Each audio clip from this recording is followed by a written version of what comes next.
Okay, now let's continue. So we are saying elif doesn't work directly, but to bring elif into, or before that, we have another question. Yeah, that was done.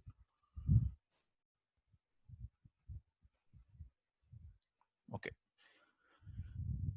Now, in as we discussed in lambda functions as well, elif doesn't work there also. Similarly, in list comprehensions also, elif doesn't work.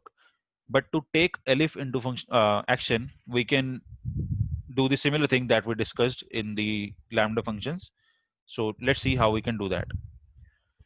We are creating a list which contains 5 elements 1, 2, 3, 4, and 5, and we are saying so we are saying if so output 1 if v is equal to 1, else 2 if v is equal to 2, else 4 if v is equal to 4. So basically what we are doing a if else, and then we are finally writing else other for v, and you can see that for loop is coming at the end for v in L. L is the list on which we are iterating and storing the values in v, and v is the variable using which we are checking the conditions in this complete comprehension. And let's see the output. It is saying 1 because we have included in this condition. It is saying 2 because of this condition. Other because we have not defined anything for 3 and 5. And for 4, it is outputting as 4 per this condition. So this is how we can include elif as well in our list comprehensions, but directly it cannot be used. Now the question is to create a new list with values with count equal to 1. To achieve this, we have to create a list, like I'm creating a list which contains multiple elements. And now using the count method that we discussed yesterday to count the occurrences of the elements in this complete list, I'm defining a logic which says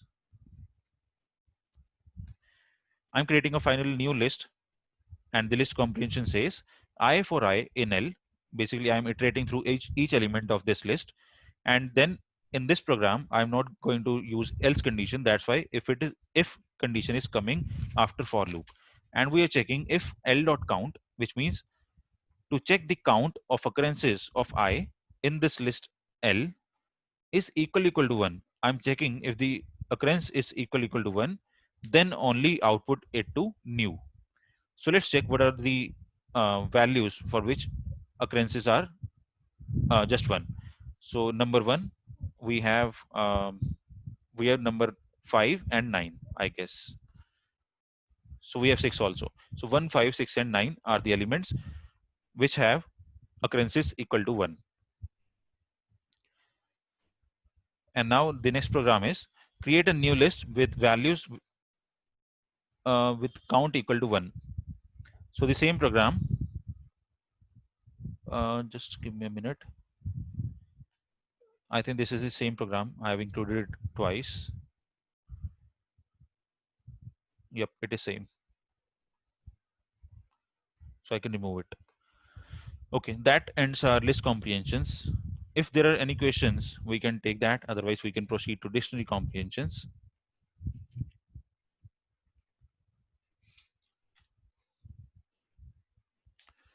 Okay, so let's proceed to dictionary comprehensions. Just like list comprehensions, where we used square bracket to create a list as the output. Similarly, we are now going to create a dictionary as the output using dictionary comprehensions. So extending the idea of list comprehensions, we can also create dictionary as the output using dictionary comprehensions. The basic structure of a dictionary comprehension looks like below. So there is little change, but the idea is same. The name of the dictionary that we want to give, and then after the equal to sign, as we know, to create a dictionary, we basically use curly braces. So we are using curly braces to create a dictionary, and then we are using key value pairs because dictionary just takes key value pairs. Otherwise, it will be considered as set if you don't define key value pairs. And then we are saying for key comma value in iterable. So iterable will come as a complete topic in the next session probably. where you will get much understanding about what is an iterable, what is iterator, and what are the iter functions that are there in Python, and what are different iterators that are there in Python.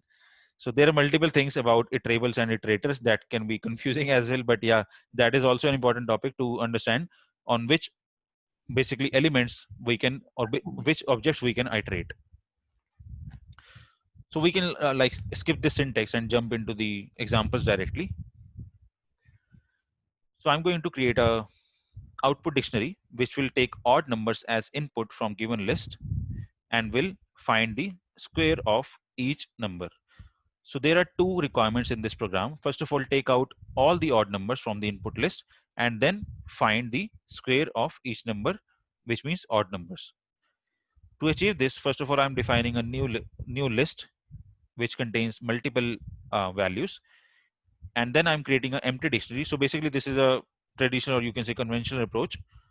So by creating the empty dictionary, we can write just the curly braces, and then using loop for generating output dictionary, we can write for num in input list, and we are checking if the to take out the odd numbers, we have to write if that the number should not be equal to 0. That means if any number is leaving remainder as 1, so that should be taken as the odd number. And to append element to a dictionary, we can write output dict, and this is the basically key that we are adding as num equal to the value that is there. So this is a key that will be added to output underscore dict, and we, for this key, we are appending the value as num square 2. So the first value that we will get is 1. It is an odd number, so this will pass this condition. And in this output underscore dict, a new key will be there by name of num, and then we are saying num square of 2. So it will do the square of 1. Similarly, it will do for 3, 5, 7, and so on. And finally, we are printing this output dictionary. Let's check the output. So you can see the num is basically a number which is 1. So this is a key. Then after colon, this is the value of it. Similarly, 3 is a key, and the square is the value for it. For 5, 7, and up to 11, you can see the results. So basically, we have created a dictionary using the traditional approach, and where we have first of all extracted the odd numbers, and then we have squared them using the logic. The same thing can be done in just one line using dictionary comprehensions. So using dictionary comprehensions, again, we are defining the same list, and then we are going to define these curly braces like this, and we are saying num colon num square of 2. Basically, this is a key colon, and this is a value that we are defining that makes a complete expression for num in input list. So it will iterate through each element of this input list, and where the number is leaving a remainder not equal to 0, that will be considered as odd numbers, and for those numbers it will calculate the squares and will append it as a key value pair in the output dictionary, and then we are printing it. So we are getting the same output as per the above example. And this is all for dictionary comprehensions. The next type is set comprehensions. The set comprehensions are also same and are pretty similar to list comprehensions. The only difference between them is that set comprehensions use curly brackets. That's it. For the list comprehensions, we use square brackets, and now for set comprehensions, we are using curly brackets. But now the question comes: we were also using curly brackets for dictionary as well. But in dictionary, we were defining the key value pairs. But in set, we are not going to define key value pairs. This will be exactly same as the list. Just the changes of braces or the brackets, you can say.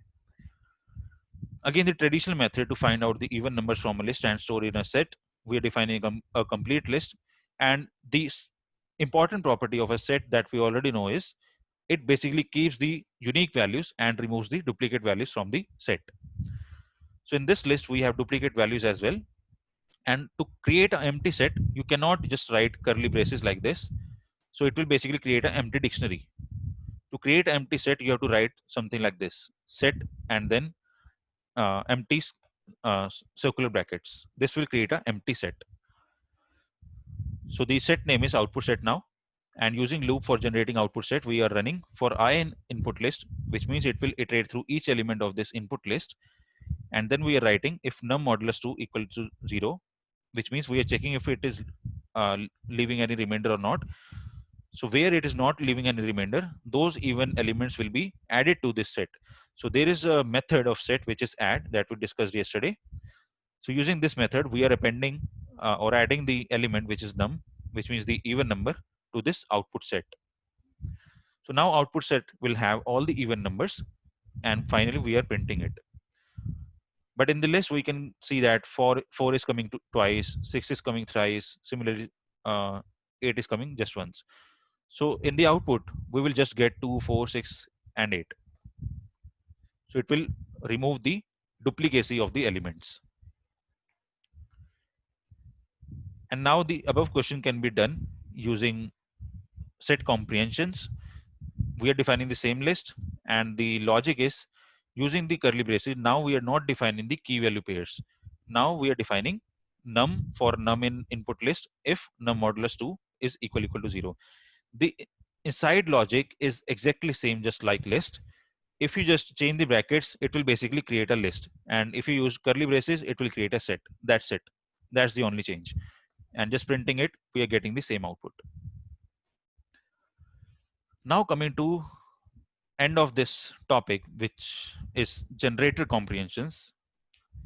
Generator comprehensions are a little different than the other things, and generator is completely a different topic that we are going to discuss after some sessions.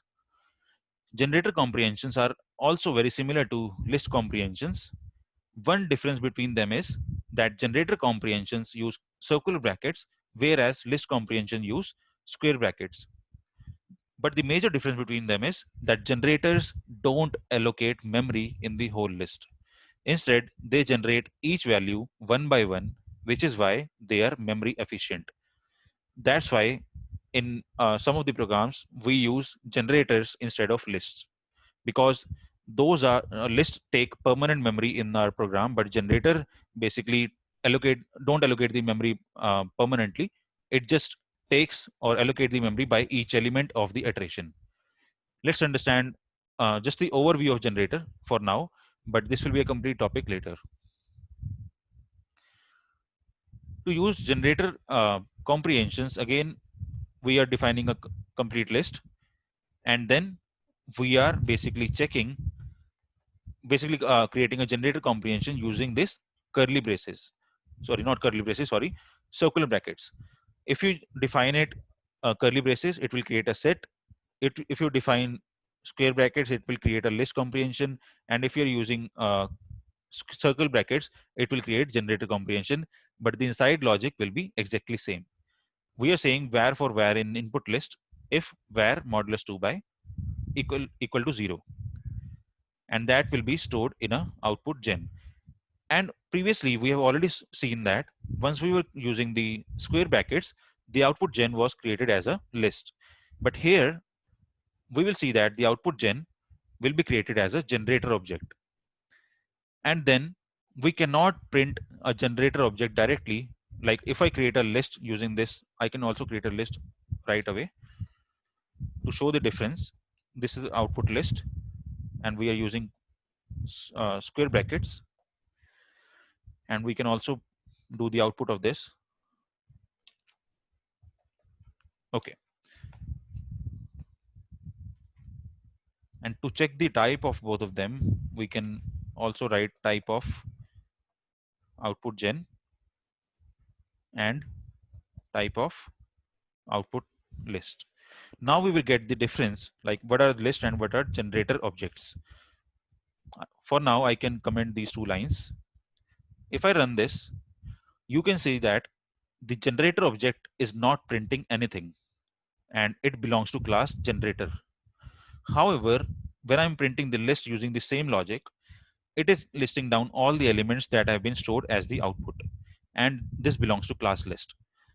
So this is the first difference that we can see, that first of all, generator object doesn't print the values directly. However, list print the values directly, because list basically creates or allocates the memory permanently in the kernel session. However, generator objects are created temporarily till the time you consume them. So let's see what I meant with this statement. Now, if I'm going to run a loop on the generator object by running for var in output underscore gen, and we are printing var object, var variable, which is this. Now we will get the values one by one. As you can see, that first of all, this print statement ran, which is telling us that it belongs to class generator. And then this is the second line for list. And then one by one, the generator object has given us the output for all the elements that it has stored. Now, if I run this statement again, the generator object will be now empty because we have already consumed the objects or the elements that were stored in the generator. To showcase this, we can see that generator object is empty, which means it has released all the elements stored in it. So it will not print any values again. So if I'm going to run this statement again for var in output gen, print var, the output will be empty. You can see that we are not getting any output. If I'm running it again, we are not getting any output because generator object is now empty. However, if I add another cell, if I still want to check if there is a generator object or not, it is still there. But the only thing is this generator object is now blank.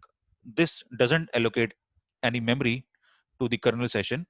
However, list takes the memory permanently.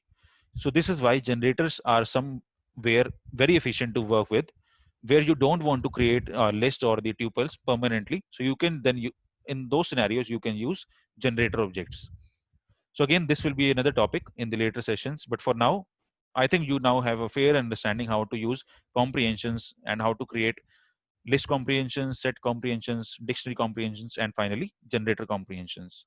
And that ends our session for today. Any questions on any of the topics that we discussed? This generator, is it like one-time use? Yes. Okay. Yes. So once you consume all the elements somehow, so here I'm running a loop. You can also consume it some by using some other methods. So once it is consumed, like you have to like create this generator object again by using some other logic, because this is a temporary allocation of the elements and you don't want to reuse them. So only then you create a generator object. Otherwise we create permanent variables using list, tuples, or sets. Mhm.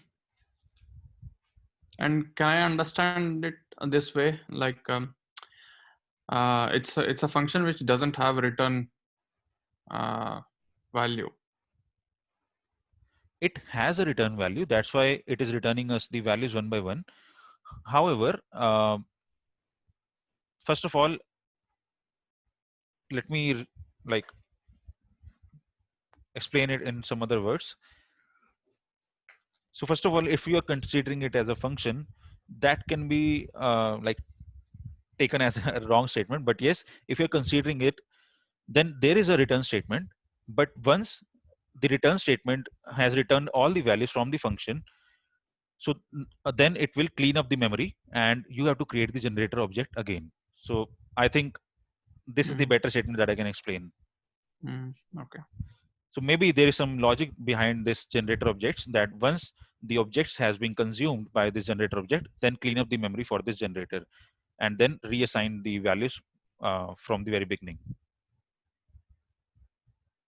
Okay. Don't worry, this will be coming as a complete topic when we will discuss about decorators and generators. Okay. Okay. Yeah. Thanks. Any other questions? If there are no questions for today, I would say practice a lot, because next session will be of advanced functions, and that will contain basically, first of all, we will discuss about iterables, iterators, iter function, next function. So those can be a little confusing, but that is equally important to understand, because if you don't know how loops are running under the hood, then you can lose your concept somewhere. if you like face an interview. And then we are going to discuss about advanced functions like map, reduce, filter, accumulate, enumerate. So a lot of functions are pending. So yeah, please be ready and revise all the concepts that we have discussed till date. That will be helpful for you in the next session. Yes, Ashish. Yeah, that's all Thank you. for my side today. Let's meet next weekend. Sure, sure. Thanks, Ashish. Thanks everyone. Bye. Thank you. Bye.